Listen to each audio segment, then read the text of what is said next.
I've got no idea what is going on with this tonight. It's just being an absolute twat. Sorry. There's no other word for it really. It's being a full twat. Well, there's lots of words for it really, but I ain't gonna say them. Right. Now this might be working. Let's have a try. I've probably cursed my luck by saying that too early. Ugh. Right. Send invite.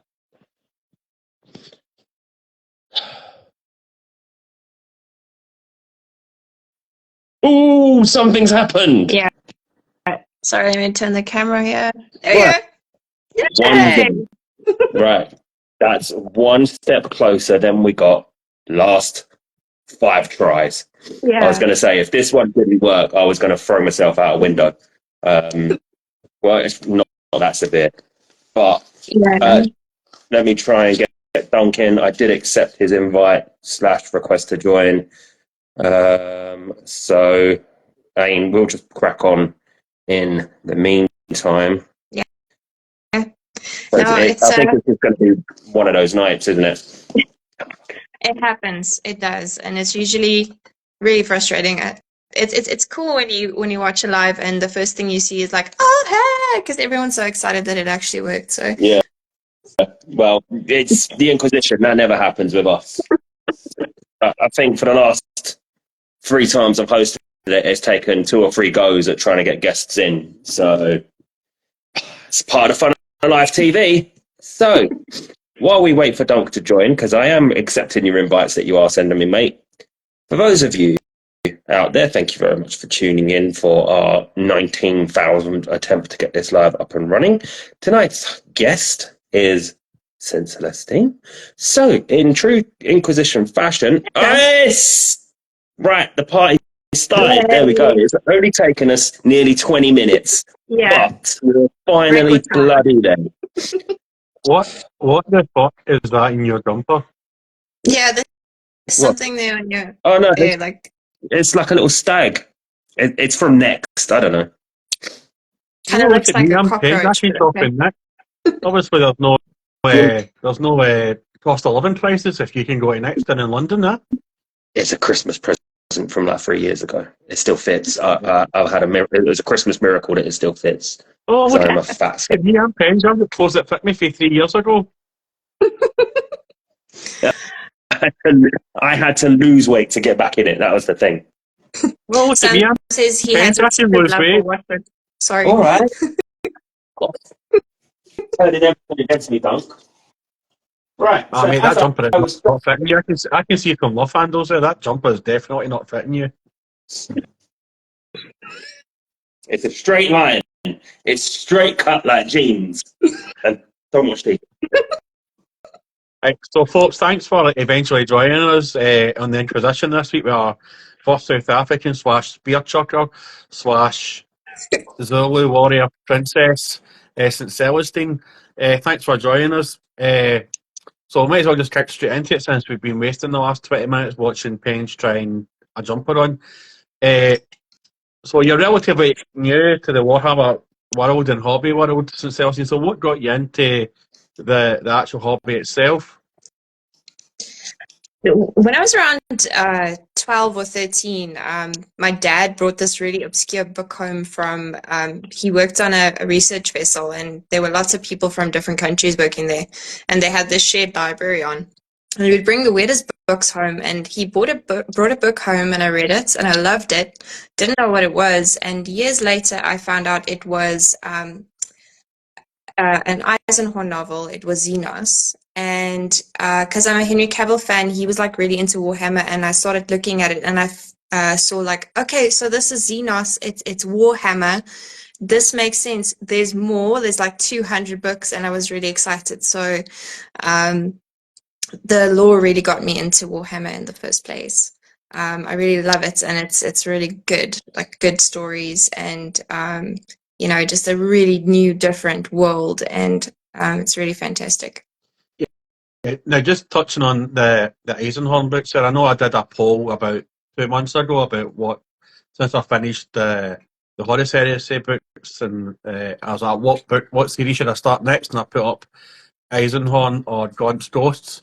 Now, I did start a book, and it took me about 5 hours into the book to realise I was actually listening to Gaunt's Ghosts, not Eisenhorn, which was the winner. So I was sitting there thinking, right, at what point does Eisenhorn turn up? And I was like, that's when I realised I was actually listening to the wrong book. So, yeah, I'm an idiot.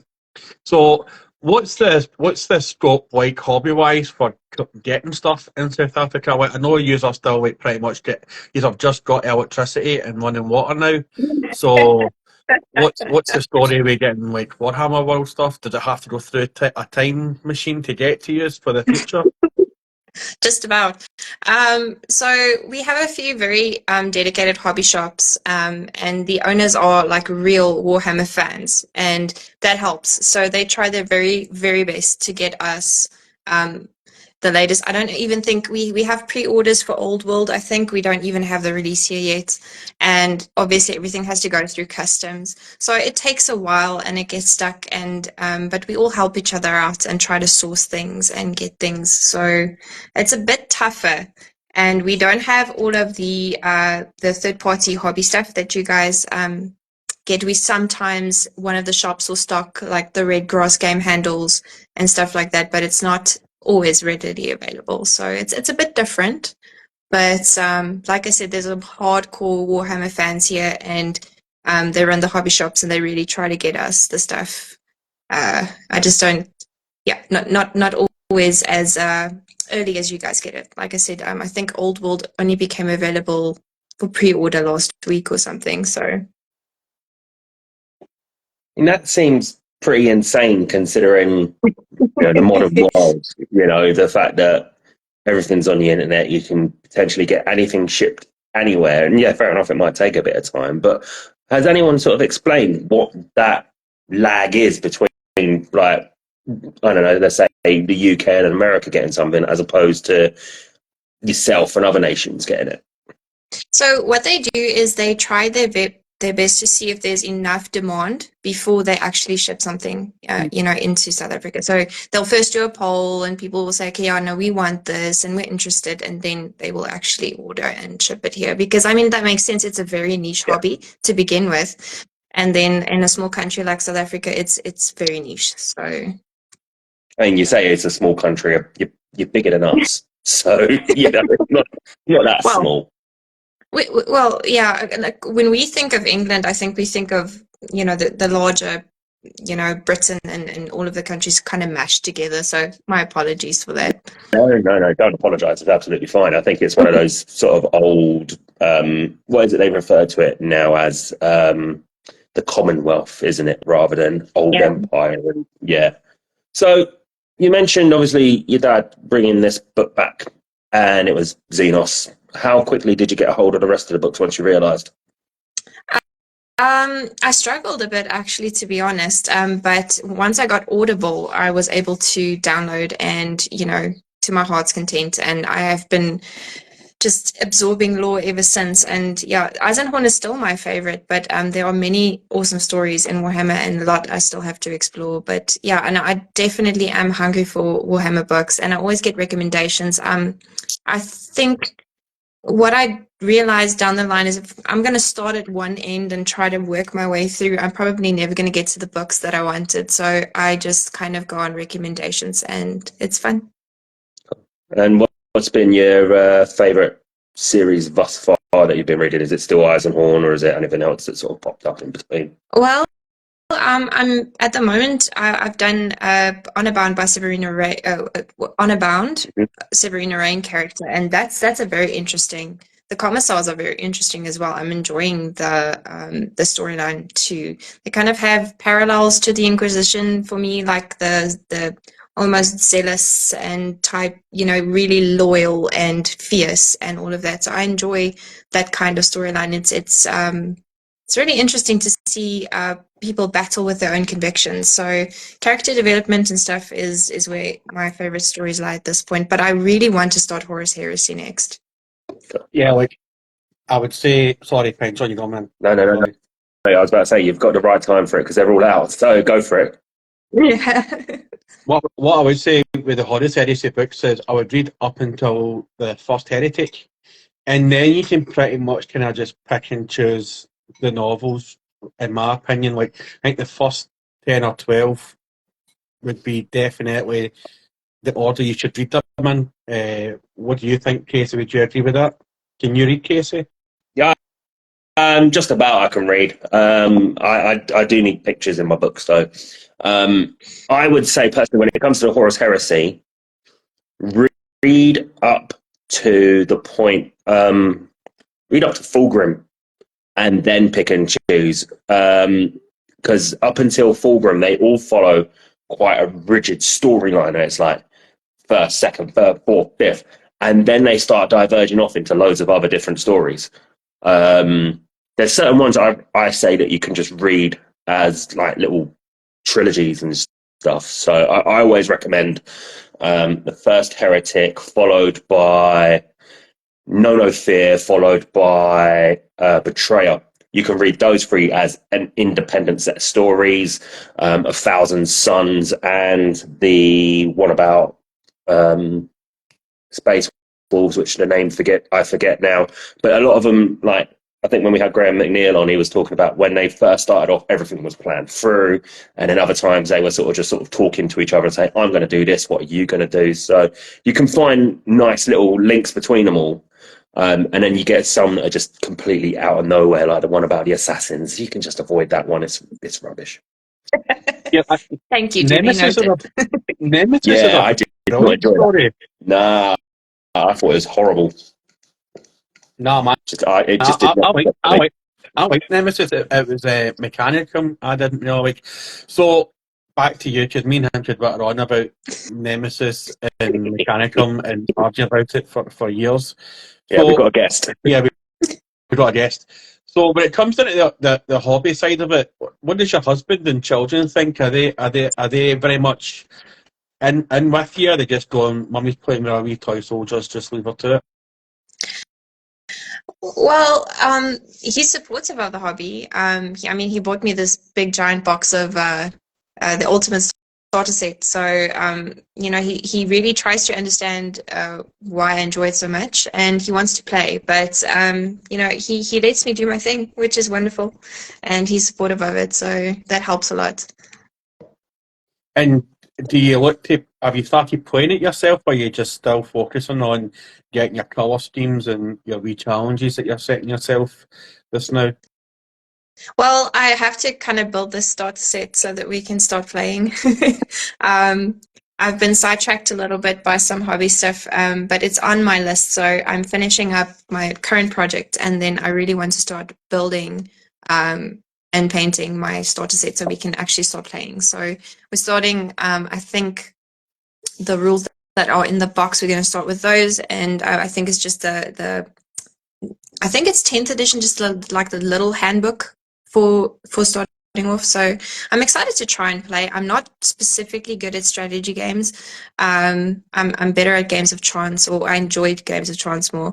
But yeah, I'm really excited to see how it actually works and kind of how the lore all goes into the battle and everything like that. So I'm really excited to try and play. But yeah, I enjoy the painting like the most. And what would you say is your favourite faction or army to paint? Because obviously you've painted Tyrannus, you've painted some sisters, and you've also painted some space monkeys. What do you prefer painting? Well, my original plan was to start off with Sisters of Battle. I do love the Sisters of Battle. I also like the stories around them, and the characters are really cool. And they're so much fun to paint. They have a lot of detail, and they're beautiful sculpts. But like I said, hubby, being wonderful and supportive, went to a hobby shop, and they immediately sold him the most expensive box they had, which was the starter set. And I never really planned on painting Space Marines, but I actually really enjoy it.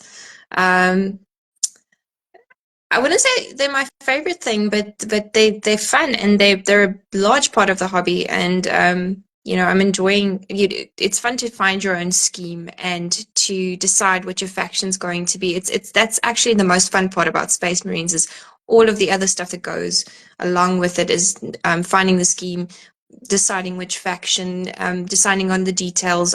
Is it going to be, custom law? And then later on when playing, detachment rules and all of that. So there's so much to explore with Space Marines. I think it's actually really a good starting point for any hobbyist. So I'm enjoying them. Tyranids are fun too. But I'm definitely leaning towards more Sister of a Battle type models in the future because I do enjoy those kinds of models. They're beautiful. Yeah, like I think you can do that not just with Space Marines, like, but for any faction. Like my Necrons, like I've got my own lore behind them, and I've painted them blue and yellow, and I've gave them a Latin name for their dynasty, Sol to get, which is Burning Sun. And I think that's the beauty of the hobby is like if you make up your own colour scheme, nobody can tell you it's wrong because it's what you want. And my colour scheme's evolved over the last 3 years to now that I've got a kind of metallic blue scheme in my Death Guard. I did have like loyal Space Marines, which I ended up sending to Casey, which it was just getting a bit too much, but I was using my old army regiment that I was in as part of their lore, and the Space Marines were like a faction of the Death Guard / Dust Raiders that get separated and then were hunting down their the fallen brothers, but would never recruit. So once they died, that was them. They had served the Emperor, but they ended up just giving it to Casey and like Space Marines everywhere. But like, there's a guy on Instagram who's a fellow African. His name is Heretico Astartes. He's from Zimbabwe, I think he is. And he does a lot of Death Guard stuff, and he does a lot of custom Death Guard stuff, which is pretty cool. So see with your sisters of battle, you make that your own lore from your own region and experiences, and give them your own colour scheme, or you going to stick to a traditional sisters of battle colour scheme? I don't think I'm someone who will go traditional. I got the sidetracks was mostly like I had some test models that I wanted to paint to figure out my schemes for the starter set, and so the color scheme for my Space Marines evolved, and also the color schemes for the Tyranids. And after that, I don't think I will go back to traditional colors because I have kind of found a love of trying like a little bit different kinds of schemes, and I definitely think I will definitely do my own scheme. The Palatine was my first model. She's also not like box art painted, but very traditional still, and I don't think I will go back to that now. So where you've jumped in and recently sort of discovered the worlds of Warhammer and everything, I say this to Dunk as well. You both come in at like a really good time because the ranges nowadays, you've got so much choice with things. It's not just you buy a Games Workshop product, you have to use a Games Workshop paint or tool or brush or whatever. Yeah. From what you've sort of discovered playing around with so far, what sort of ranges are you using? Are you being a bit more traditional and sticking to the Citadel stuff, or are you just venturing out and trying anything you can get a hold of? So I started off having 2 little paint sets for Citadel. I had the one that comes with the Marines and the one that comes with the Tyranids. And there's not a lot in the set. And I decided I'm going to do like my research because it's difficult to source stuff. It would make more sense to know what you want before you actually buy them, because Citadel is it's easily available here. All the hobby shops stock it. But I wanted to just make sure what kind of paints I like. And I've ended up mixing a lot of my own paint just in between because I didn't have paint yet. So I mixed a lot of my own, and I think I enjoy inky consistencies more. So I definitely go for kinds of inks and stuff like that more than I do for traditional paint. And,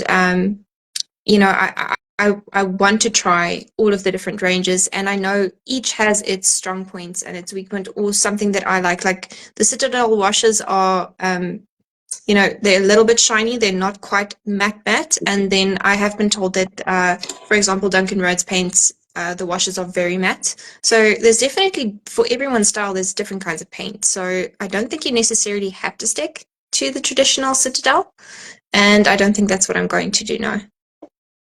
No, that's definitely good because I mean, it's something that I do recommend to people. That they do make a lot of good stuff, but there are just as good alternative out there.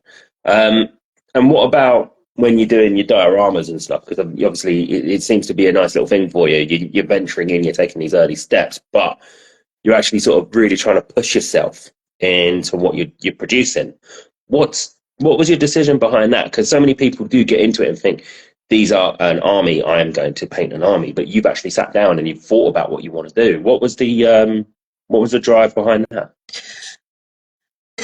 Um, Look, so we adapt to whatever happens around us. So my original idea, I bought a model and I painted the model, and I thought, okay, it's going to be a little while before I get more. They do cost a bit, since they're imported and everything, and I just don't ever want to waste a model. I want to really know I want to paint it before I buy it, just because honestly, so I got actually in between some resin models and I was planning on painting those, but then the Space Marine box came and the paint boxes came with it.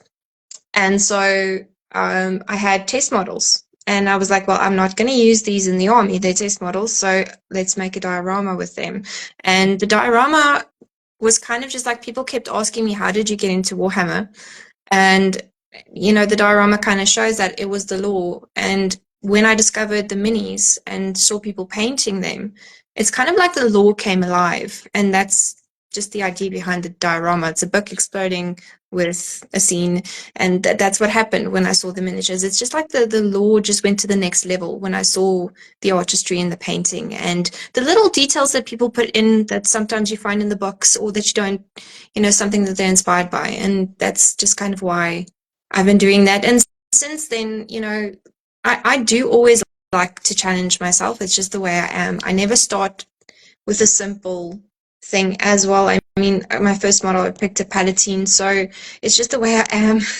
That's what fun looks like to me. I like to struggle. I like to push myself out of my comfort zone. I don't mind making mistakes. I don't mind having trouble. I mean, I spent most of the day sanding off some resin that I screwed up, so it's fun.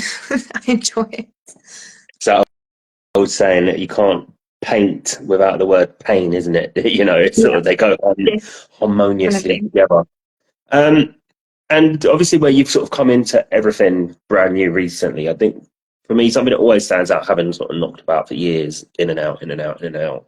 How have you found it all? It can be quite a lot to sort of get your head around and get to grips with. What has it been a bit? Have you found it a bit daunting, or is it just like you say, you relish a challenge and you've just thought, I'm going to do this, and you've jumped in with both feet?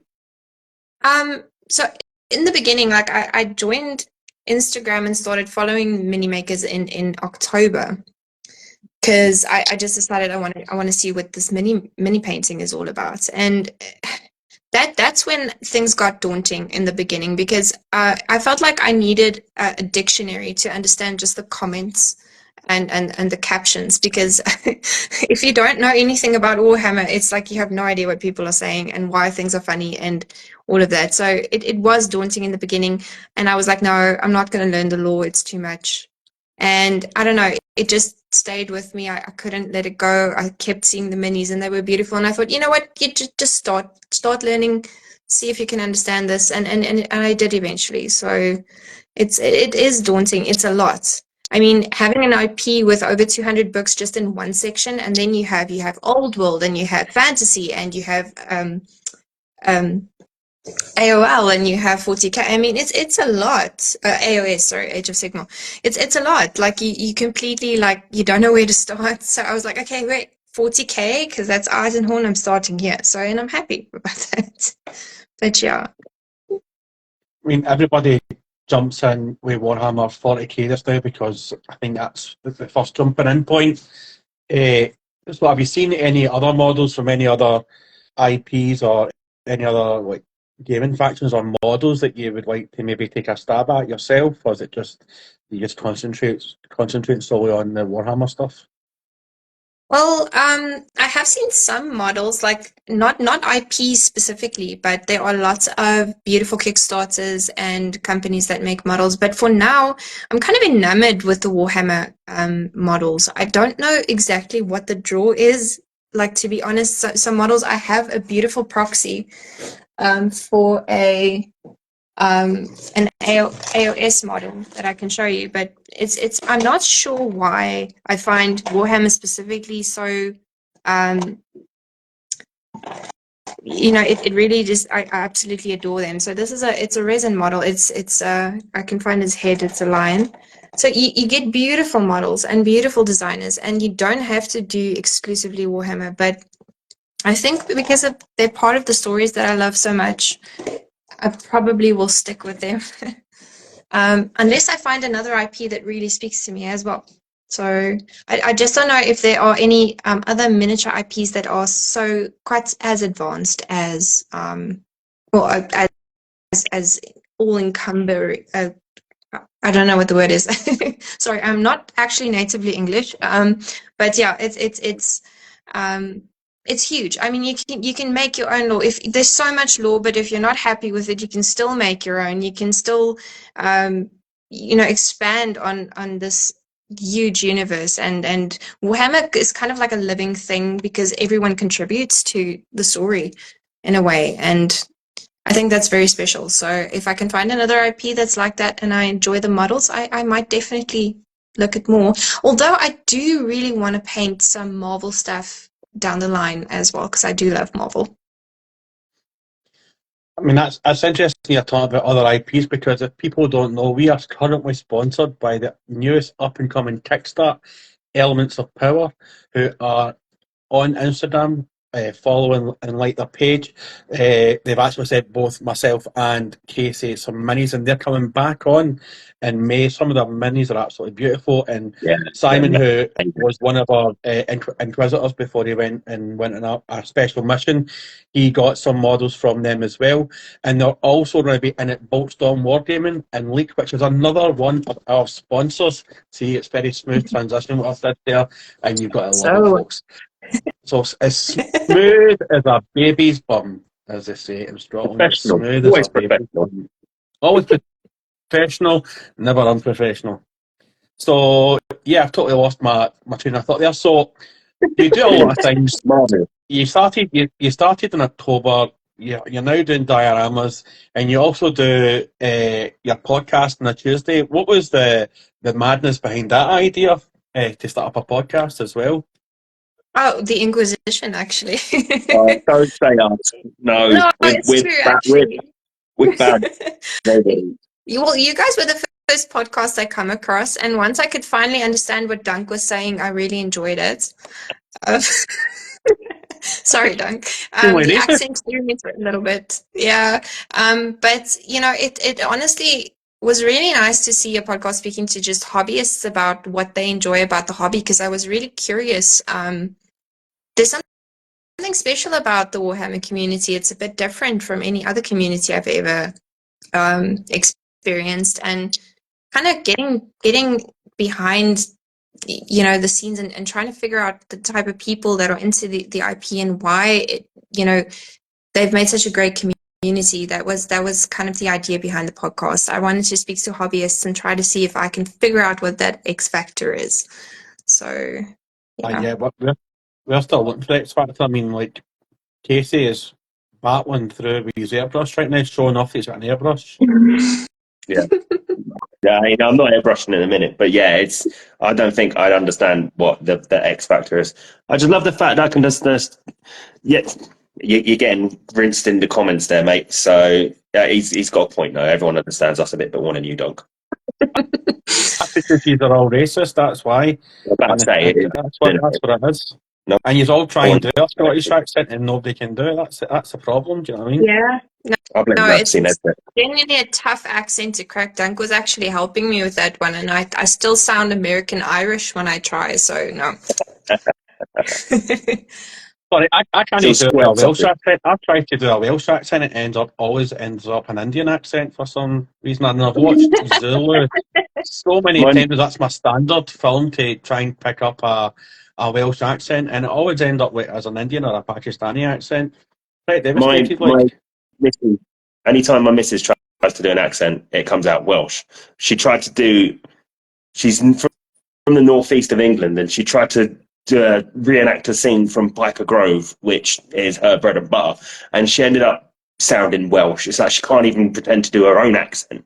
So you're not alone. Don't worry there. Is Welsh not a lot of like the guttural, like, I don't know. I once saw someone trying to pronounce a town's name in and it's like this long, and it's just, it sounded like gibberish, but I don't know, and a lot of guttural sound. Yeah. I think it was actually somebody who was. I believe that town was somebody like taking a stroke or something, as somebody was telling them where they were from, and that's basically how that town got its name. It, That's what I believe. it has to be. It has to be. Now, I saw two Welsh actors that actually try to show off that they can actually pronounce that town's name. So it's I'm not even gonna try. That's one of the accents that's just not ever gonna be in my wheelhouse. Yeah.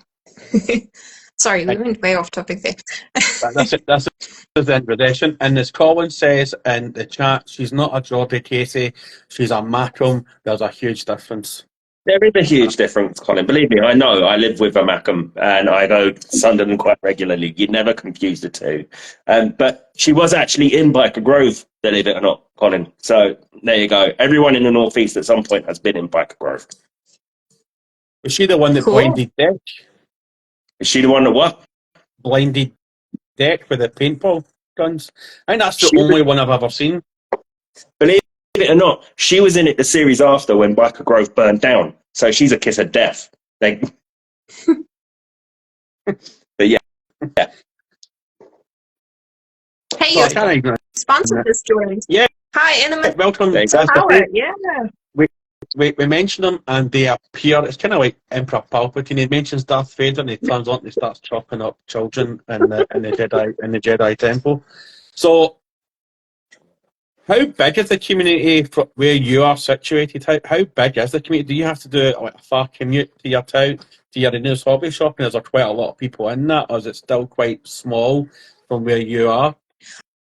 I think there are more than I realize. I only recently started making contact with local hobbyists. Actually, Sam at Warpgate Studios introduced me to one that was because he's on when we're up in the morning because he's in the States. And then like he said, hey, you're South African, he's South African, go. So that's how I met my first South African hobbyist. And he's actually part of a wargaming club in Germiston, which is only about an hour and a half drive from here. And they do, like, they have several clubs in Johannesburg, and they play each other and all of that. And they had a Blood Bowl event recently, so it's not super huge, but it's actually bigger than I realized. Definitely. I just want to say though, Yeah. when is Sam not live on Instagram? I think he spends more time live on Instagram than he actually does live in his house. Yeah, well, I don't know. Maybe he has good time management and uses his lunch breaks to paint and chat with his friends. I wake up at like 6:30 in the morning and I look at my phone and the first thing I see is Warpgate Studios is live, and I look at it, it's like 5:30. And you're like, hang on, mate, what are you doing? I do makeup to Sam's stream sometimes in the morning before I take the kids to school. Like I've managed to do an entire day's work and an entire day's work the following day, and he's still live. I mean, it's like he's always live. He's like he's like one of the cam girls you see on the internet. And hi, I'm Dark and Wines. How you doing? We've totally got off. We've totally got off topic here. And Casey's going to turn off his camera and he's chatting to his missus. You probably have something about Bike Card Rover or something. So this might go slightly off topic here, and ask you, what is your favourite packet of crisps that you have in South Africa? Well, I listen to this question a lot, and I listen to the answers a lot, because when I was a kid, we used to have hula hoops, and we don't get those anymore. So they used to be my favorites. But salt and vinegar crisps is my absolute favorite. Like, it's my go-to. I love salt and vinegar crisps. So. And do you have any weird, like, flavouring combinations because there's some mental flavour combinations up here in Ireland and also in England. Do you have any mental like combinations where you are? Well, we have something called chakalaka flavor. Chakalaka is a type of relish that it's kind of like it's like a tomato relish, but it has a curry-ish kind of flavor with chili. So it's called chakalaka. So we have that. It's weird. No, I mean, you get it in Germany. They're called. It's just like currywurst sort of stuff, I imagine. Yeah, it's like tomato I don't think curry. I don't think they've got lion flavored crisps out there, mate. We do have a line on the packet though. It's called Simba chips. That is all. Like it's been crisp since I was a kid. Yeah, Simba chips. Yeah. And do you have like Not diamond flavour chocolate. crisps over there? I know like diamonds are a big thing in South Africa. Do you have like diamond flavour crisps over there? Why are you on? We export all the diamonds. We don't keep them. Do you think we have them like lying in the backyard? No. All the good stuff gets sent overseas. We get all the tiny things and the leftovers and the shriveled up peaches. Yeah, the rest get exported. Yeah. And what would be your favourite soft drink? Do you have a local soft drink? Like Iron Brew would be the Scottish, like outsells. I think it's the only soft drink that actually outsells Coca-Cola in any other country. What about yourselves? Is there a favourite like soft drink that you have? I don't think we it's not a soft drink, but we have something called Oros, which is something that you mix. It's orange. It's kind of like orange squash concentrate. That's the thing that I remember. We have all of the sodas here and stuff, but I've been waiting to tell you guys this forever. When you have Coca-Cola from different countries, they all taste different. So there's actually at the big Coke factory in America, you can go and taste the different Cokes from different countries because they are because of the water and such. All of the factories to Coke taste different. So when I was in the States, I preferred Pepsi, but here I prefer Coke. So yeah, so we don't have like a specific soft drink. No, we have all the normal ones, and I do enjoy Iron Brew very much as well. We have it here. Believe it or not. Yeah, Oh, we like, have something called cream soda. Do you guys have the green cream Yeah, soda? we get cream soda. no, Yeah. So that's Lovely. yeah, Yeah, it's good for a my hangover. wife's a weirdo. My wife's a weirdo. She just said she used to like that with ice cream, but she's a weirdo. That's probably why I married her. But yeah, it's rank, man. Like in Ireland, they have this thing Soda called float. Come on, no, cream soda float. no, Yeah, Yeah, delicious. ice cream in the cream soda. Yeah, sick. It's great. Yeah, I know people amazing. used to do it with Coke, and it just always looked weird. Oh, But you're a bunch but yeah, of heathens, Sam, childhood Mexican memory. Coke is the best. Sorry, Sam says Mexican Coke. He's right. I've tasted it. Mexican not, Coke is the best. it's not. It's French. French Coke is the best. French Coke. He's talking about nose candy. He's not talking about the soft drink. That's what he's talking about. No, Coke is Little from nose cans. Colombia. It's not from Mexico, dude. It comes through the Mexican cartels. I have watched Narcos. I have watched a lot of documentaries. Si, senor. Yeah, And I don't would watch have the this thing documentary, called but and I would have this thing called Football Special. It's disgusting. And it's kind of like this English soft drink called Dandelion and Burdock, which is the most Ugh. disgusting thing I've ever Burdock. heard of. Oh, I don't even know what Burdock yeah, it's grim. It's it used to be used for boils and stuff. Yeah, is it not like burdock? It's a herb. Yeah. Yeah, it's grim. Dandelions. Like, who thought that would be a good idea to throw that in like carbonated waters? English are disgusting people, man. Honestly. Don't you guys have like rosemary waters and all kinds of stuff like that as well? Fancy. Rosemary water. Oh, the cucumber water is amazing. You put Yeah. cucumber in water and it tastes great. Definitely. Could you be any more English? Cucumber water? Are you eating that with your kind of sandwiches with your crust cut off, are you? You accusing me of being racist? Can I be any more English? I think Well, you okay, could have now accused me at least of being middle class. I need some Earl Grey and some cucumber sandwiches. Yeah. I do like ginger beer though. I do love a can of ginger beer. Yeah, we Okay. actually make that. A lot of us, we have family recipes for ginger beer. Yeah, it's kind of a thing. Yeah. Oh. We put raisins in ours. I don't know if you put raisins in yours. Why? Well, it helps Why? with the fermentation process and it gives it a really good sweet flavor. Yeah, you don't taste the raisins, don't stress about it. But yeah. I hate raisins. I mean, that sounds absolutely grim. And the moment you said it, I thought, ugh! But I suppose it helps. Well, a lot of our culture is contaminated from yours because we had a lot of you over here in our formative years as a country. So I want to just thank the British for pies. I love pies. That's it. The lasting legacy to the world of the British. Colonialism and pies. Of the thing. Yeah, what would be your favourite pie? My favorite pie, steak and pepper steak actually, not steak and kidney, but pepper steak. I do like steak and kidney. But we have something here that we used to have like ham and cheese, but now it's cheese and smoky beef. Ooh, that sounds good. Yeah. Yeah, it's really good. And do you know Vienna sausages? We had a Vienna and cheese pie as well. I think that's a South African thing, definitely. Very good. Yeah. Yeah. Yeah. Would you have a favourite pie, Casey, that you'd like to munch on? Yeah, chicken balti. Always, always. Curry in a pie is the best. Whoever thought of it needs a Nobel Prize because that is like, you know what? Just, I've got some leftover curry. I've got a bit of pastry. Bang. Amazing. Yeah, we get mutton curry pies at the well, we call it a garage. You call it garage, right? It's not a gas station, it's a garage. Yeah. Petrol station? Garage, yeah. Yeah. So petrol station, yeah. So after you went out, when I was still young, after you went out, you go to the garage, you get yourself a cream soda and a pie. Yeah. No hangover the next day. Looks like a gangbusters. And I used to get kebab, so that sounds, yeah, pretty Oh, ideal.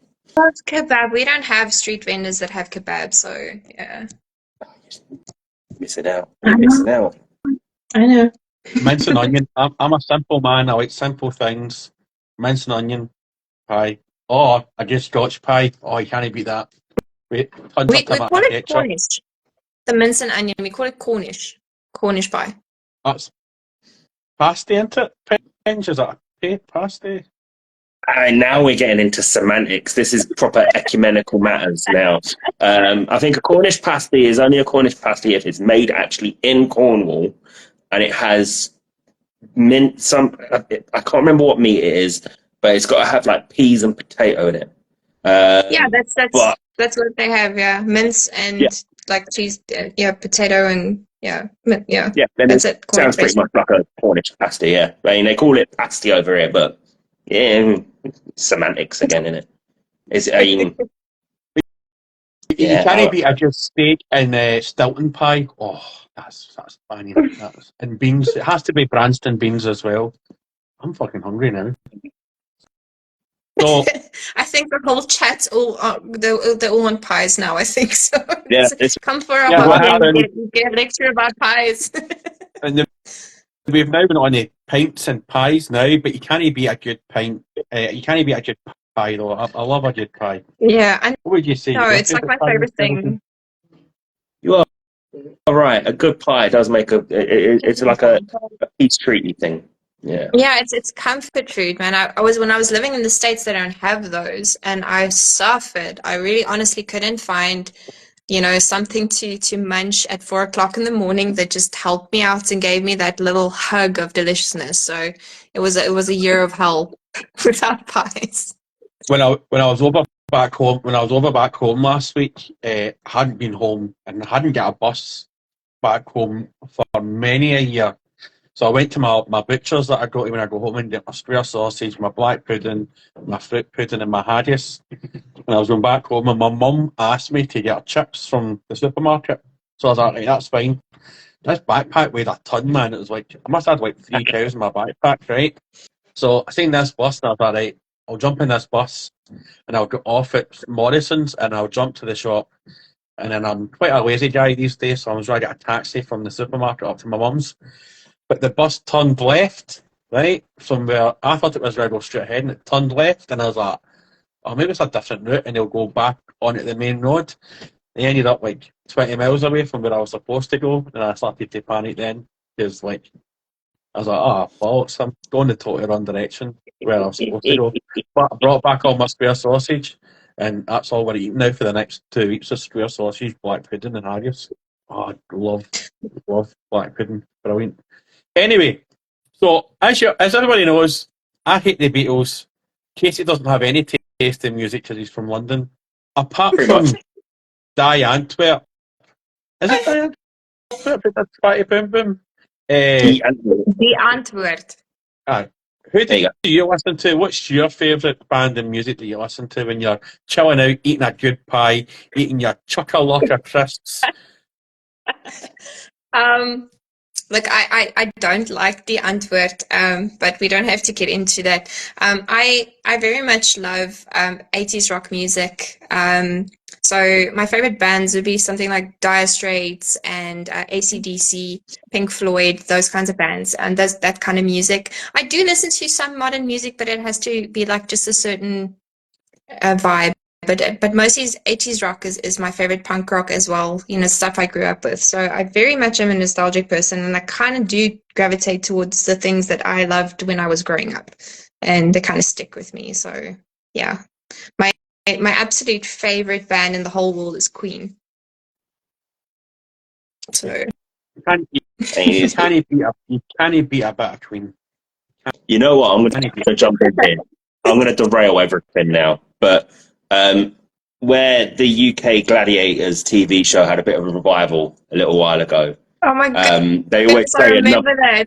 Yeah, they play Another One Bites the Dust still when someone falls off whatever it is They into the still ground. do, yeah. Yeah, my 5-year-old has just discovered Queen, and he as soon as it comes on, he's in the back of the car shouting, "Another one bites the dust!" like an absolute lunatic. And I love the energy of it. Yes. And it's just Yeah. I put on Breakthrough for him the other day, which is one of the best Queen songs of all time. I And know. he's like, It's amazing. he's sitting there because I put it on YouTube instead. He's like, he sees a train. He loves trains, so instantly he's in it, and he's like, "Queen on a train! This is amazing!" So, Oh, great they were choice of adorable music. in that age. So the Invisible Man, the song Invisible Man, it's a lesser known song. It was actually the first song that was mixed for stereo sound system. Like if you sit in surround sound, you can hear Invisible Man, Invisible Man. Yeah. Yeah. So Drums as well at one point roll between them, don't they? yeah, exactly. Yeah. And my dad made me sit there for hours. So yeah, he loved the whole sound system thing. I think my favourite Queen song is Bicycle. I just love how it goes go course up it and then that Not Fat operatic. I Bottom just Girls. love it. What? Not Fat Bottom Girls. Fat Bomb I know, Girls Bicycle. are tune. Yeah, that's a good song. They get so many bangers, so like Yeah. they even made the Flash Gordon film good with singing the theme tune to Flash Gordon. Do you know what I mean? Yeah. Brilliant. Yeah. Such a good band. Such I a good almost band. started singing it now. I can't help myself. I want to. It's like my brain is going like, sing it. So yeah.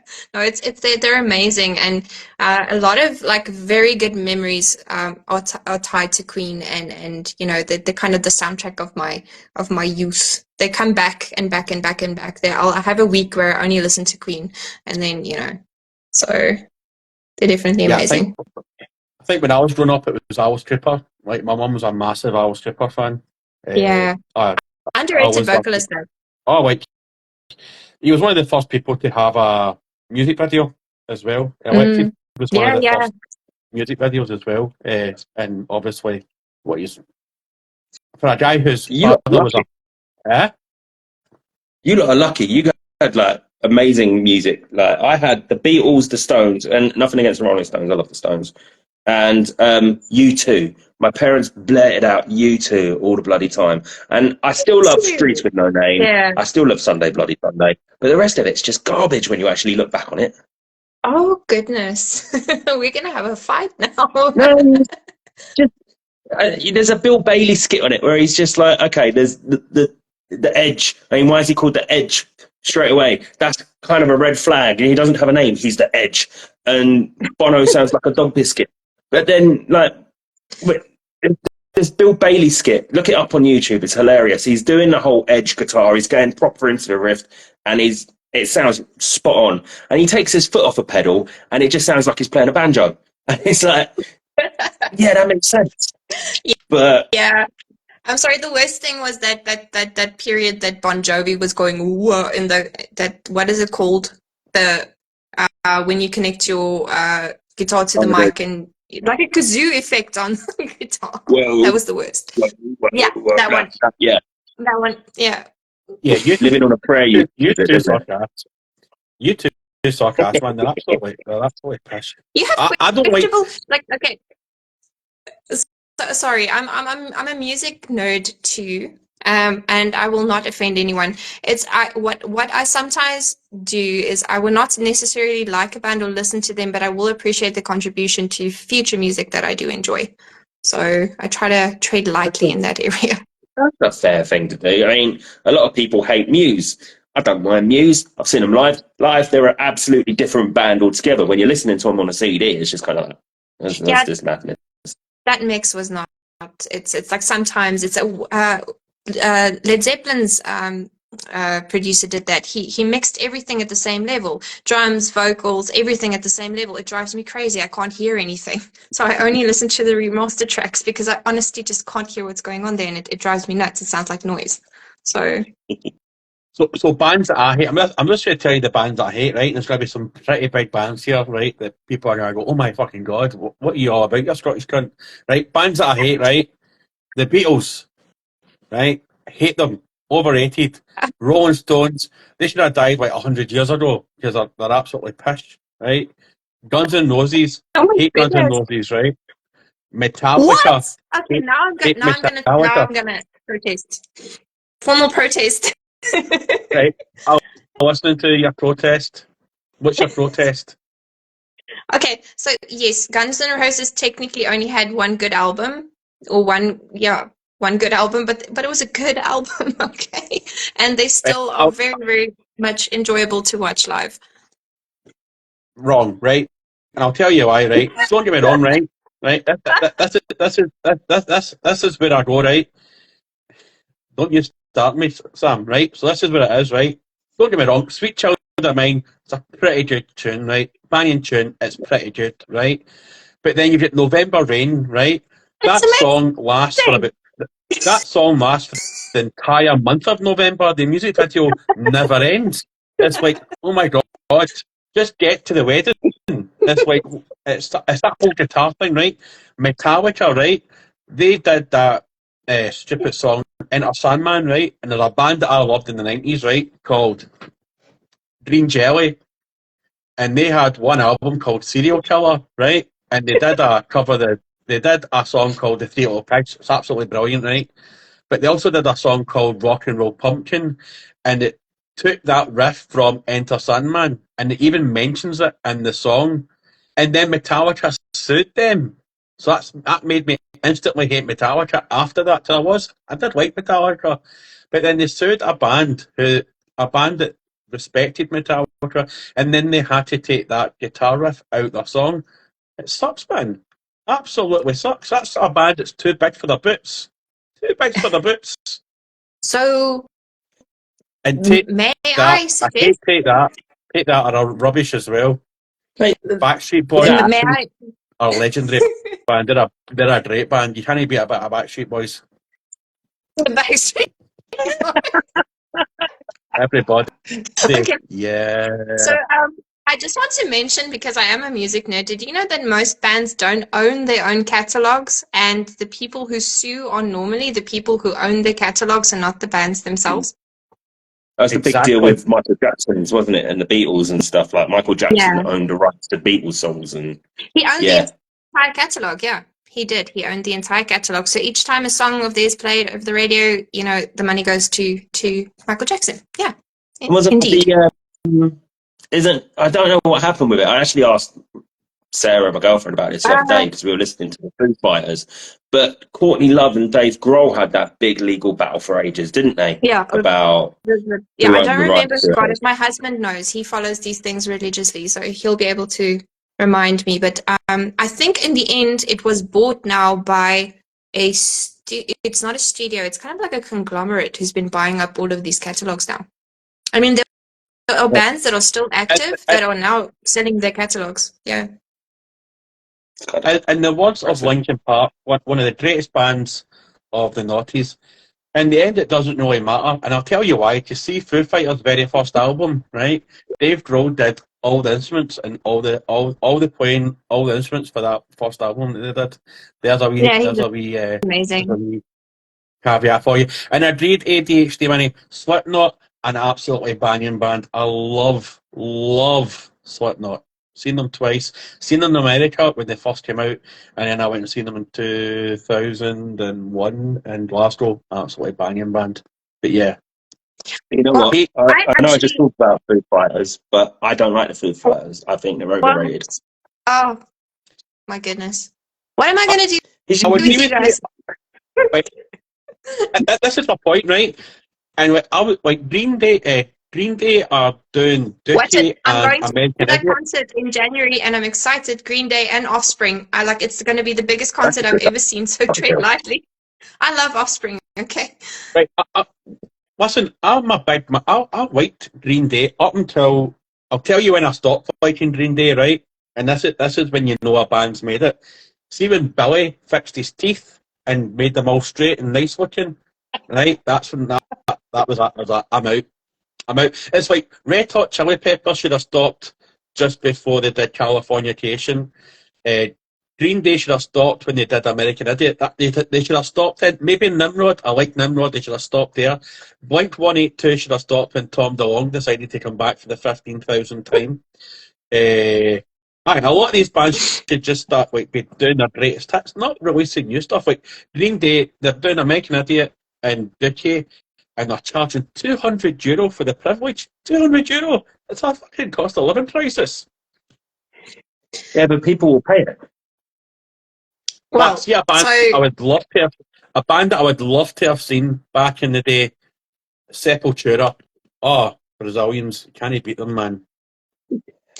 So the only big concert I've ever been to was one of the Kings of Chaos ones, and it was actually quite awesome. Did you guys have Kings of Chaos in Europe?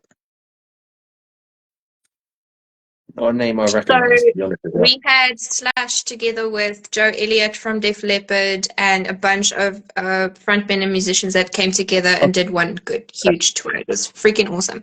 So Supergroup sort of thing. Supergroup, yeah. That's the only big concert I actually got to see. My parents were like, "You cannot go to a concert alone. You're a girl." So, but yeah, I'm looking forward to this concert because again, Green Day and Offspring are very much a part of my growing up. And yeah, I'm quite excited. And also our biggest band, or not the Antwoord, a proper South African band. Also, they're technically also a punk band, and they're Afrikaans. They sing in my language, and they really are also the epitome of punk in our country. And they've actually grown and evolved with the rest of us in the music as well. They're also going to perform, and that's really cool. Like having them open for Green Day and Offspring. So pretty cool. In answer to Walkgate Studios' question, I've got two bands I'd like to go back and see. Well, I'm going to say three, right? Alice Cooper, well, I've already seen Alice Cooper, so if I did that. Faith No More and Jimi Hendrix. That's a good one. I definitely want to see Queen during the 1986 World Tour. I definitely want to see one of those concerts. Yeah. So I'm going to come out of complete left field here, and it's going to confuse a lot of people, but it's got special memories to me, which is why I'm going to say it. But it was Goldie Looking Chain, like when they released Greatest Hits 1. I went and saw them live, and it was one of the most funniest gigs I have ever been to, because they had all these different local rap acts come up as well. But everything that was done with humour. So it wasn't like you're in a rap concert. It wasn't like, everyone was just out. It was just people having a good time. There was so many people in like tracksuits and just done up like they just walked out of a council estate in the 80s. It was hilarious. I would love to do that again. That's amazing. They were a brilliant band. They held the UK charts for about 25 minutes back in the day. They were absolutely like that. See that your missus is a nutter? That is definitely my Great song. missus upstairs. My missus is a psycho.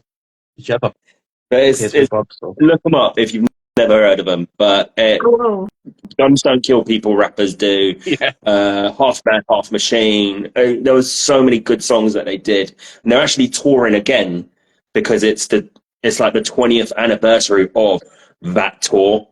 And I looked at it and I was like, I might go. I haven't done like do a proper it. gig in ages. But I need to do You it. gotta do it. Like, get a babysitter, take your wife, and go. Like, I don't know if they mosh at those kinds of concerts, but go. It's fun. I don't know. The most famous She'd thing appreciate to it. come out of Wales since Tom Jones. Tom Nah, So, they're a band that cracking that. I can't really reconcile with myself would be Sex Pistols. I honestly don't get the music, if you can call it that. So I try my best to avoid. What is it called? Were they grunge or no? They weren't grunge. Sex What were Pistols they? were like the first of Noise. punk. It's like the birth of punk, the Sex Pistols. I watched like a dramatization of them getting together and stuff a little while ago. I can't remember what it was on, but they were just lunatics Yeah. who they all had problems, and they all decided the best way to solve the problems was to get in a band together, and they just seemed like a massive group of twats. But they made money, and somehow John Lydon's still going. So They were more a manufactured band, though. Like I did feel. See, when you read into Johnny Rotten's story, like his story is tragic, and how like his life and death. I mean, his is a tragic tale, but Sid Vicious is just a knob end. Yeah, so I do like punk music and what evolved from Sex Pistols, but I can't find myself taking my previous statement of trying to honor the bands that came before who started the music that we do love. So honestly, I can't. It's hard to believe they were like put together. I kind of am always disappointed when I find out like a band I really love is like a studio put together band, because you kind of want that story of them struggling in a basement for 20 years and then finally getting their big break. I kind of love that about bands. yeah, I agree. And I think the whole thing was what was the fella's name? Malcolm McLaren. That was it. He did it to promote Vivienne Westwood's fashion designs. It was just the whole thing to him was another get rich scheme, another get rich scheme, another get rich scheme, and it was brutal because he just walked all over people. And unfortunately, he picked some really people that nowadays you'd look at and you'd think they need help with something, and he just took advantage of them. So Yeah, that's massive bad. Yeah, it's horrifying. But that's it isn't that anything that is corporately put together these days, gimmick. Yeah. Speaking of, Apart all from the back, boy bands are like that. They were all studio produced, I think. I don't think any five lads ever got together and said, hey, let's harmonize the crap out of this song. apart from the Backstreet Boys, obviously, because they're one of the best bands to have ever graced the God's green earth. I mean, are you sexual? Yeah. I mean, come on. I'm You not couldn't picture, embarrassed to know it. Oh my goodness. you couldn't picture Just like Take That, or Backstreet Boys. E17, or, you know what I mean, like, the Jackson 5 doing, like, songs like that. Do you know what I mean? Like, you couldn't write it. Or you could, but, you know what I mean? It's just... Yeah, did right. So we get wildly off topic. So Per the Inquisition as yeah. we do. Did we talk hobby at all? I'm just going to stop before we go back onto the topic of hobby. ADH Minis, S Club 7 are bloody amazing. Reach for the Stars is the most inspirational song of all time. You cannot help but feel happy when that comes on. Carry on. Sorry. I Back to remember S Club miniatures. 7. Yeah, I do remember those. Them, sorry, yeah. We jammed to them when I was a kid. I remember, like, there was this one song. What was that song? They had this little dance that went with it, and everybody did that dance. What was it called? Anyway, do you want to talk hobby or? I'm going to have to look up the dance. Are you talking about Steps in 5, 6, 7, 8? My wife loves Steps. I'm Yeah. more of a Venga bus. That one. Yeah, that's the one. Yeah, that's definitely. We all did that dance. I remember. Said line dance in the video. Yeah, it was on on those mix CDs, we had lots of mix CDs that you get Steps and S Club 7 and all of that, now Dance or Dance Now, whatever they were called. All of those songs were on there, and lots of Backstreet Boys too, I think. Pop music was great. Pop. Well, okay, so when I was a kid, I used to rebel against all things not nerd.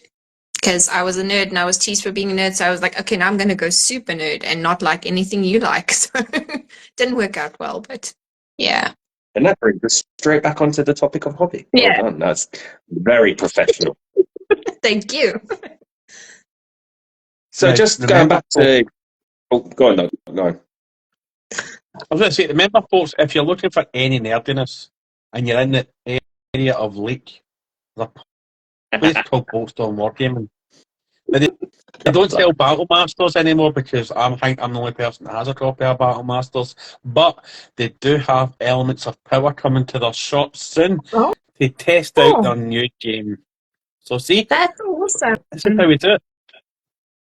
Yeah. So you're right, Pen, We're over to you. definitely going to need to refresh the bingo cards, aren't we? So yeah, going back to the hobby. You recently posted on your show that you do an extremely long episode where you had three grumpy gits complaining non-stop about the old world coming back and how they all hate AOS. What was the inspiration behind that? Because that was quite I hosted that, and that must have been quite a lot of work because I'm not calling them awkward. They're lovely people, but because people have been in the hobby for so long, their opinions are deeply rooted into this is what I remember, this is what I like.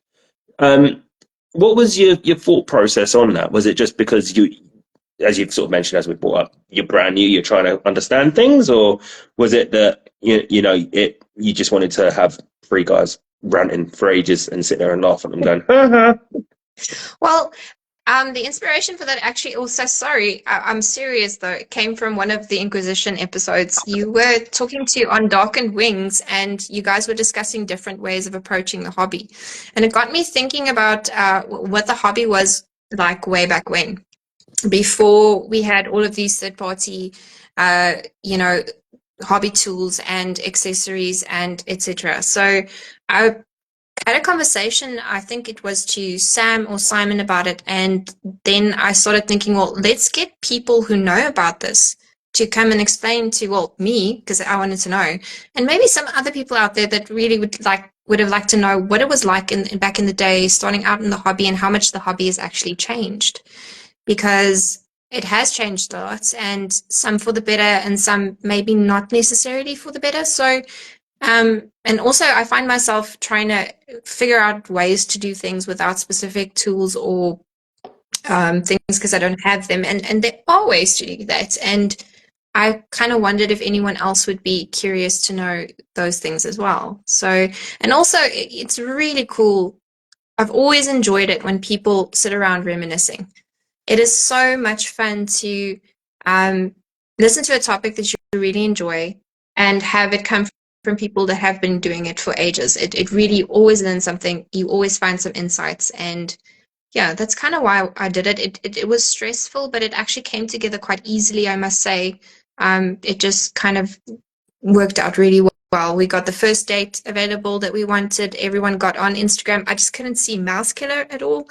And I really already have a little bit of trouble with interrupting. If I can't see someone speaking or stop speaking, it's worse because I already have that problem because my brain kind of like goes like, and so it was a little bit stressful, but it was really nice.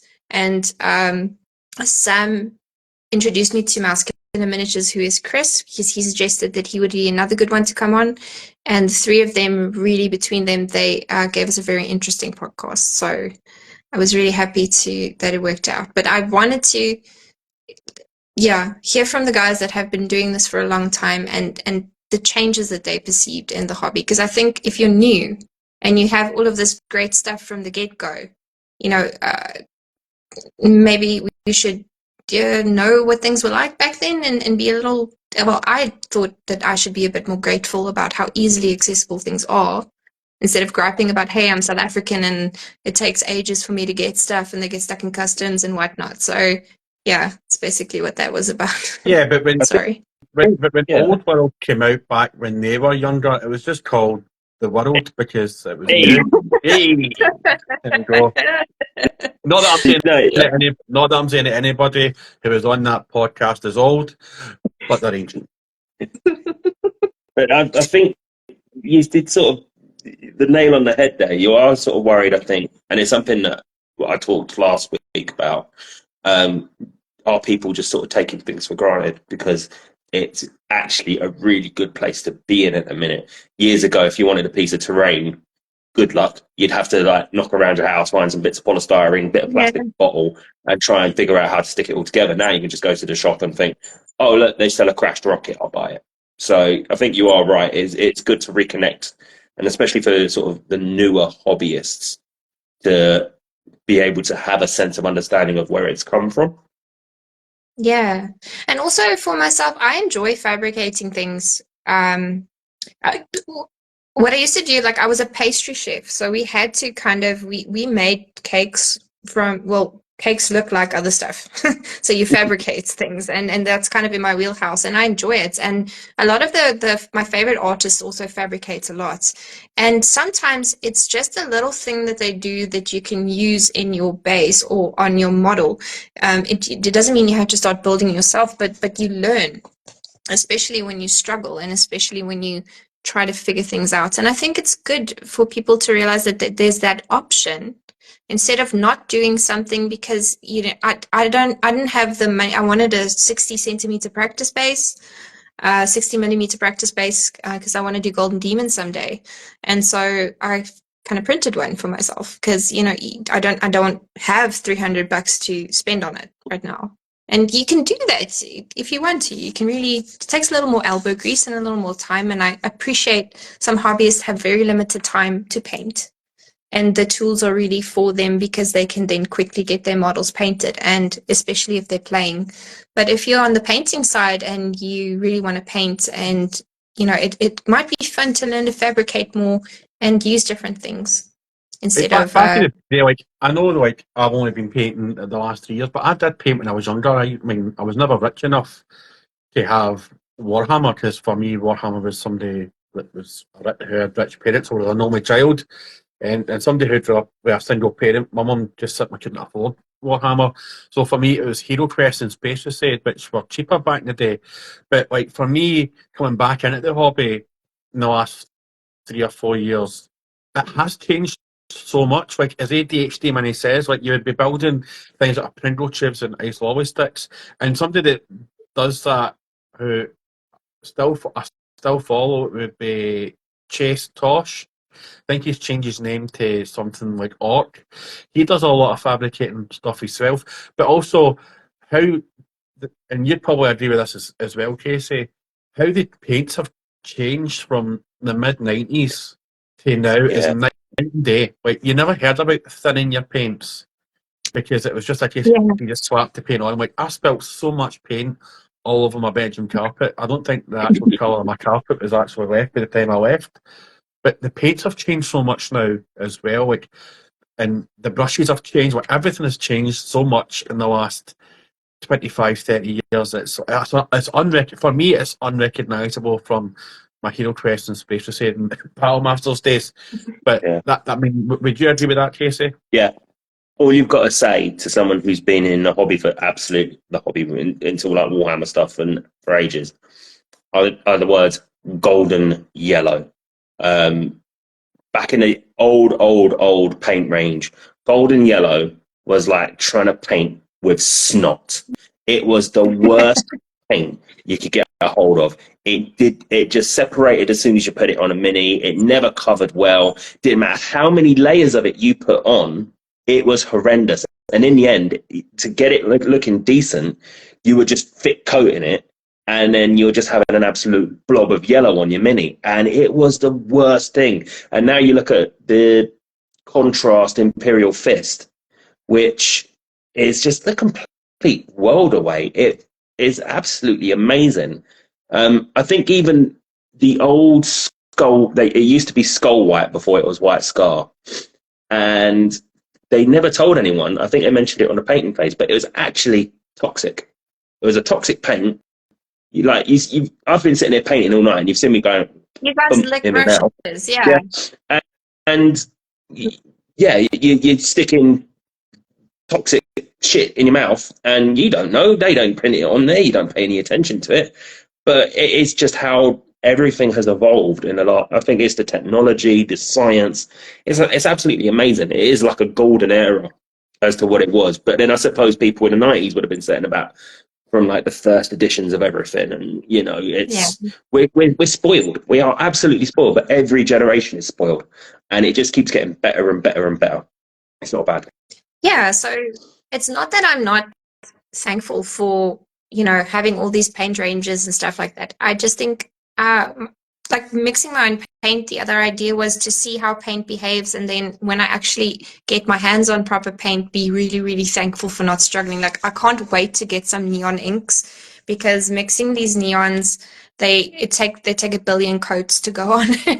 And so, it takes a really long time. But I think not every tool is necessary. And growing up in South Africa, we really don't have like all of the cool stuff that you guys may have had access to. I'm not saying necessarily because of funds, but just that was in store. I walked into a Michael's once when I was living in the States, and I could not believe all of the gadgets and tools they had just for crafts. And then, like, my mom, she crafts a lot, and she'll be like, oh, I saw this cool thing on Pinterest. They're not available in South Africa. And my dad's like, okay, show me the thing, and he makes the thing. So we learned from a young age to kind of improvise, and that's just it's the only reason I do things this way, and I enjoy it. And I think maybe I hope I can help some people struggling, prioritizing, like, okay, you want this gadget, but you can use this instead, and now you can buy paint or another mini or something like that. So I'm hoping I can help out. Yeah, it was something that I remember we talked about when I was on your show. There's so many different things out there you can do, and see there's that idea of hobby sustainability, as I call it. I think I'm the only person who calls it that, but you've got all sorts of stuff around you that you can just use, and more people should do it. Yeah, I seen a YouTube video today about using coffee grinds. So I've got a coffee machine, so I'm going to dry out my coffee grinds, put a bit of vinegar in them, and then you can mix them with cheap acrylic paint, and that can be used as a basing material. And then it was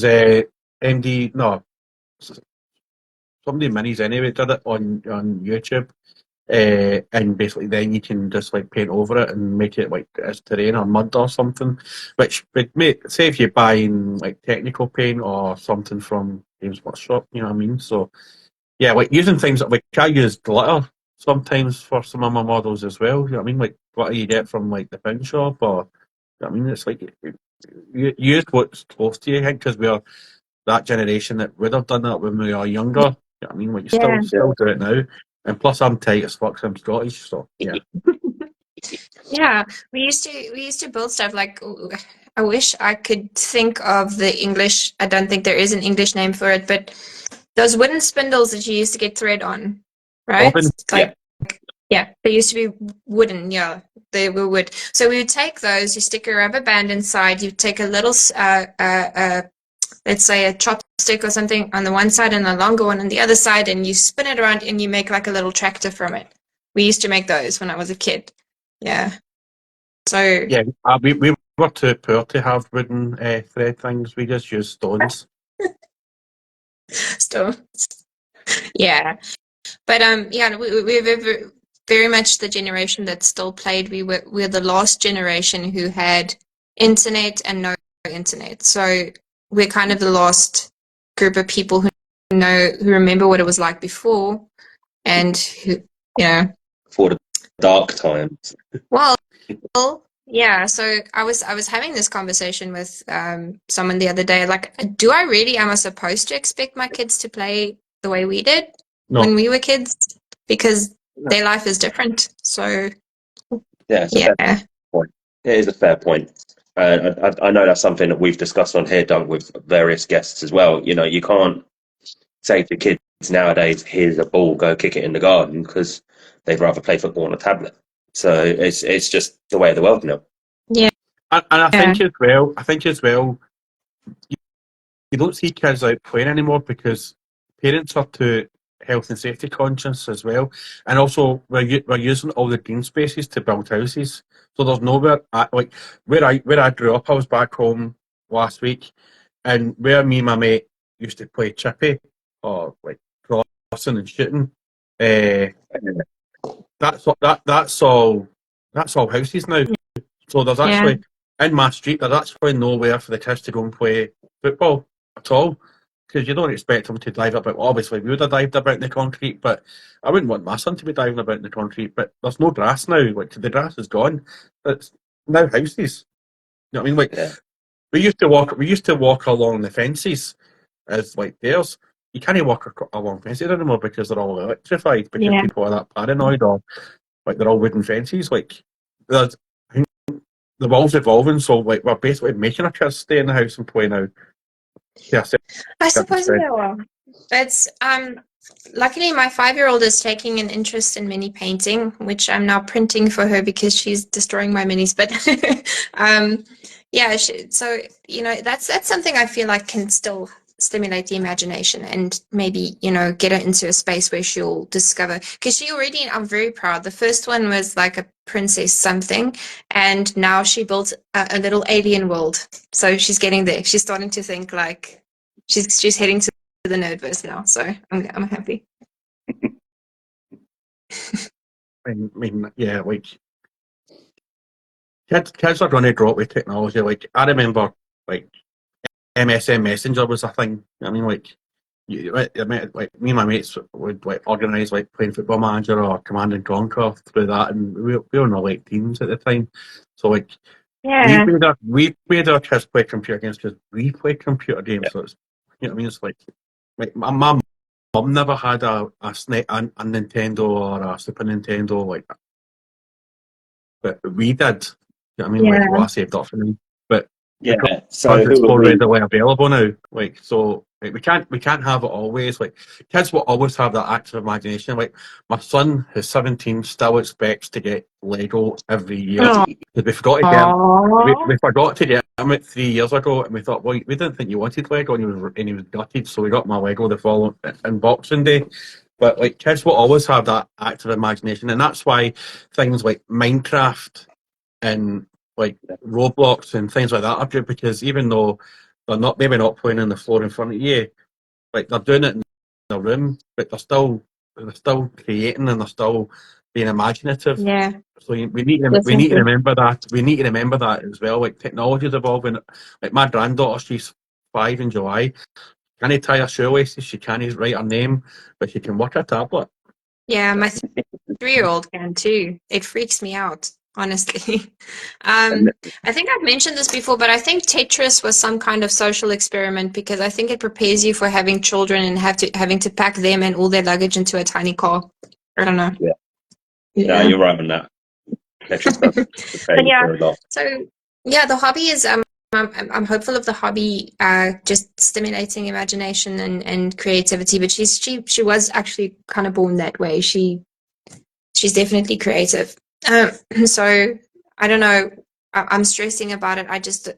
I'm not sure. Like our parents, what I think is nostalgia. Like I suffer from nostalgia, but it can be very toxic. It can make you feel like everything was better once and nothing will be as good ever again. And it can be very toxic. So not forcing our kids to maybe love what we used to love and having them pave their own ways may be better than having them think that everything used to be good and everything is bad and scary now. So Yeah, but yeah, 100% agree. But we've always had that fear of like you always remember never get never like there's always that fear of somebody would ask you to come and see some puppies or come to their car to get some sweeties. You were always warned against strangers like when you were younger. I don't go up to anybody's car you don't know. Don't go with a man who's got puppies. But it's just evolved now to being online. And that's the only Yeah. difference. That is the Well, only difference. I saw the funniest meme the other day. When we were kids, they said, don't get into a car with strangers, and don't talk to people you don't know. But now you can order a car on the internet for a stranger to come pick you up, and it's called Uber. So, yeah, so it's strange times. And yeah, teaching them to navigate the internet is it's tough. I know that South African legislation at the moment is trying, it's failed in other countries, but they're trying to ban kids from social media here. Just for the simple reason that they don't necessarily have the life experience to understand warning signs Yeah. on the internet. Yeah. But I don't think the legislation will pass. But yeah, they're trying. But that also lies with the parents as well. You need to know where your kids are. Like my mum always had the rule where you were allowed out to the streetlights came on. And then you're Do you know what I mean? in the house where your And then you're in bum the house. burns. But Yeah. it's just the same as maybe your kids sitting in their room, but you need to check on them every so often. Like it's like me and my wife are quite open as parents, and we've always been open to. We've got 3 daughters and a son, and the things that we spoke about when they were hitting their teenage years is you have sex for a long time and you drink for a long time. So what's the point in hushing it and making it seem bad? Whereas if you embrace it and show them how to do it responsibly, Yeah. then you're taking that taboo away from it. So like I was always told, like to drink, you go away and sneak it. Whereas Yeah.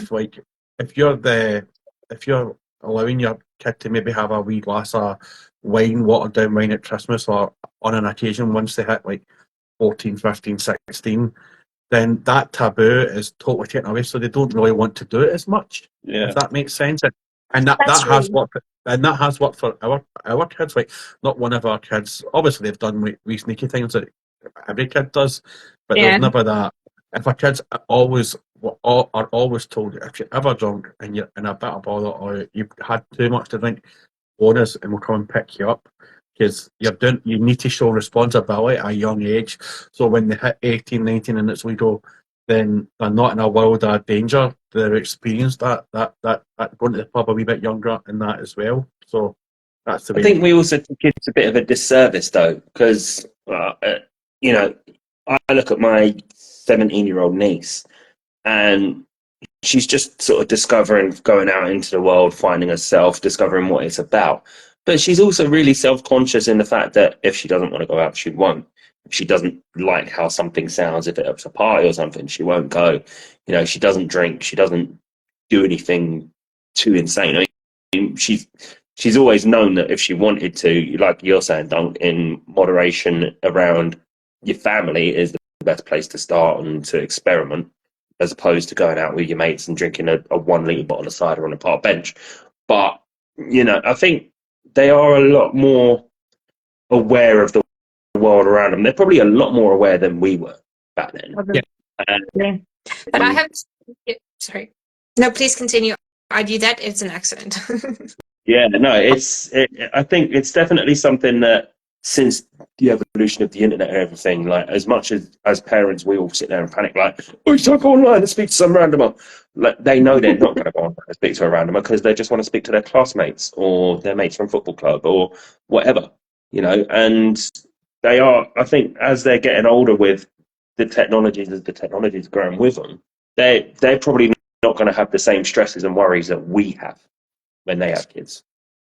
Probably. Hopefully not worse, though.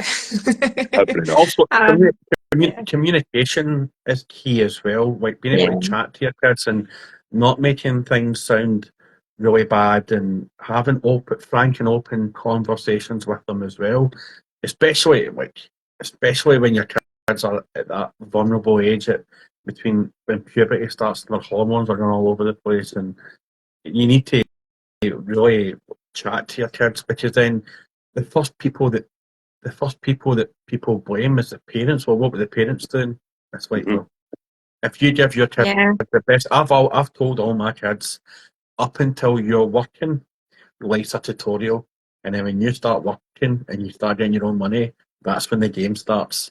and my son's just started like a wee part-time job now, and he totally understands that because like, you've got responsibilities, and like up until you're 18, it's like the game, the life's a tutorial. You get everything for free, and then when you get out in the big bad world and everything's getting thrown at you, you have to start leveling up yourself because your parents have gave you levels up for the last 18 years. It's a good way of doing it.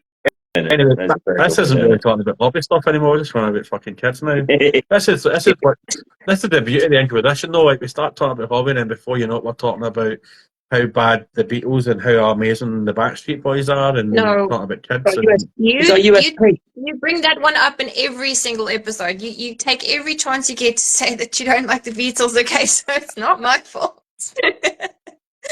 that's the beauty of the Inquisition, and that's why we love having our guests on, because you don't know where the conversation's going to go. Yeah.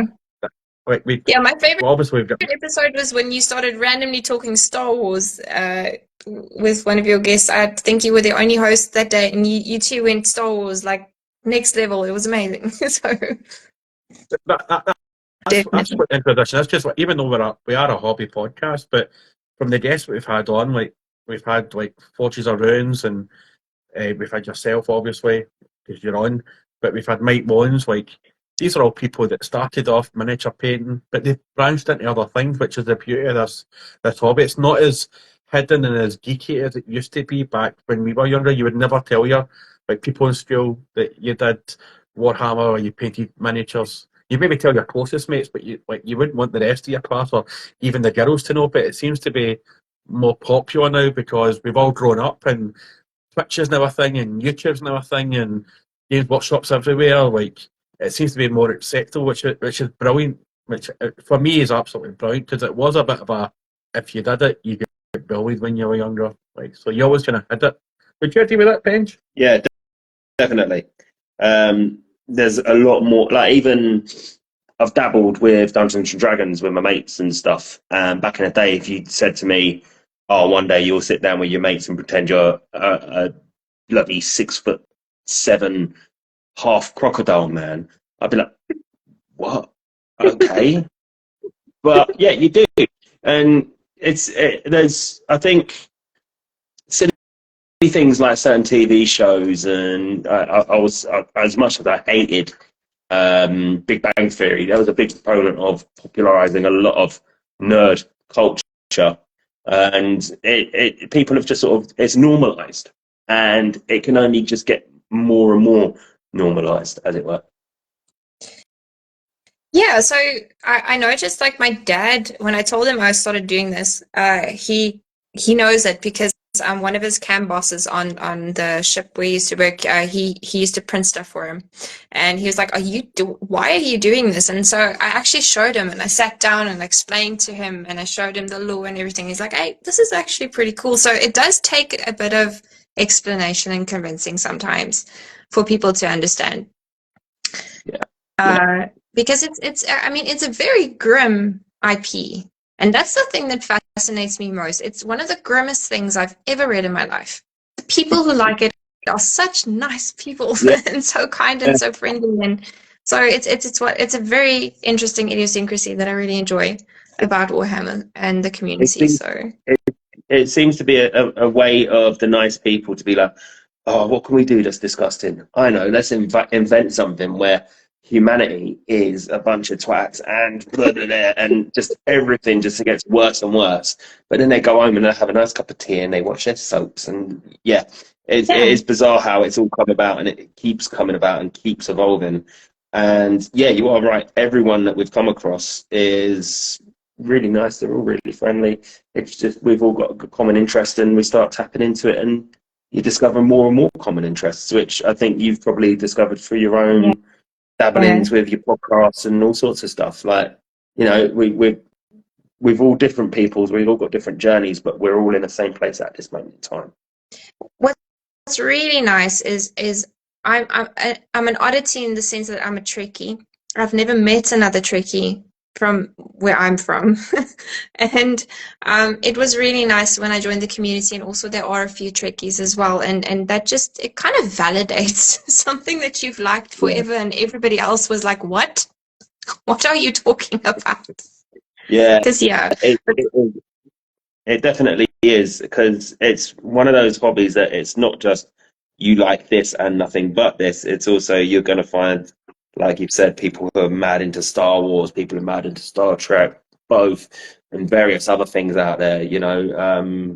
All the different horror film fans you got out there, all the different sci-fi fans. It's just such a melting pot of different people who like different things, but have all discovered this that appeals to a certain part of their other interests. So Yeah, it so is really good for that. it's fantastic.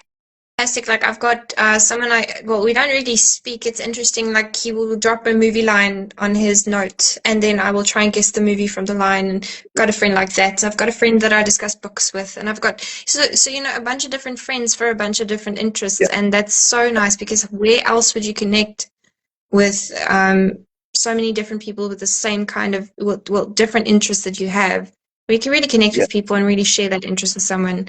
And you kind of like, have you ever tried speaking to your wife about like something you really really like and she does not really feel it? It's tough because you really want to splurge about like this subject and you want to get it out, but then if the person is not like responding, it kind of feels like, oh.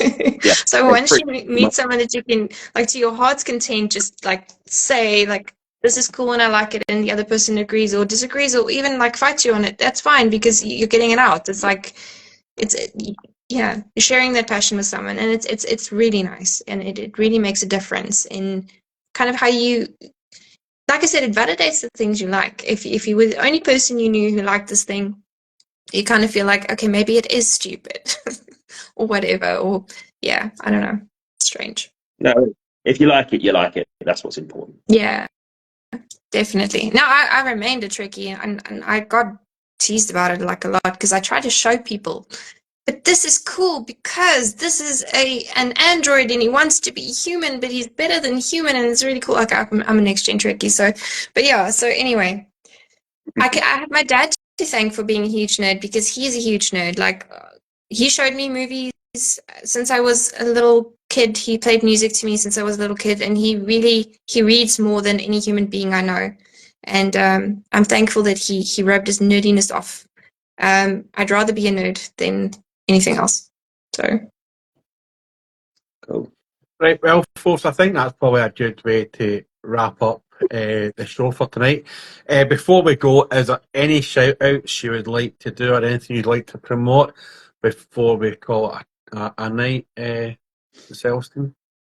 yes, please. I would firstly like to say we are doing Operation Dante. For those of you who know Gareth at Dante Paints, he ran into some trouble with his car. Unfortunately, he's having a huge battle with an insurance company. We as a community are just trying to raise some funds for him, all in good fun. Every pound counts. If you can give a pound, give a pound. If you can share it for us, that's fine. And we appreciate that. And then Dave Hammer 40K is already doing another raffle. It starts tomorrow. It's for his autistic army, so please go check out at Dave Hammer 40K. And then he's got more projects in the works, so you can just like and follow at Dave Hammer for any charity projects that you would like to see. So, And if yeah. anybody that doesn't follow you, what are all your socials? Well, at this moment, Instagram. I'm on Instagram exclusively at the moment. I don't really feel like I have the energy for YouTube or Twitch or any of those things. So you can find me here on Instagram. Thank you so much. At Saint Celestine 2023. Casey, any words of wisdom from London this evening? Yeah. I would say, just from personal recent experience, if you see a pothole, don't drive in it. Our roads are only potholes, dude. I don't know what to tell you. So, Celestine, thank you so much for coming on this evening. Sorry about the technical difficulties that we had at the start, but we eventually got there. And thanks so much for coming. It was an absolute pleasure having you. Folks, we have a guest next week, and I can't remember who it is, but it is somebody. They are a human, allegedly. And we will be back on Wednesday next week. For all you people out there who don't follow me, that's fine. don't follow me. For all you that follow Penge, you're doing a good job. And folks, give St. Celestine, a follow if you don't already follow her. You'll be extremely disappointed with her paints, but she's a good person deep down inside. And she also misses the rain in Africa as well. So, folks, big love. See you next week in the Inquisition. God bless our wee cotton socks. Love you all. Bye. Bye-bye. Bye.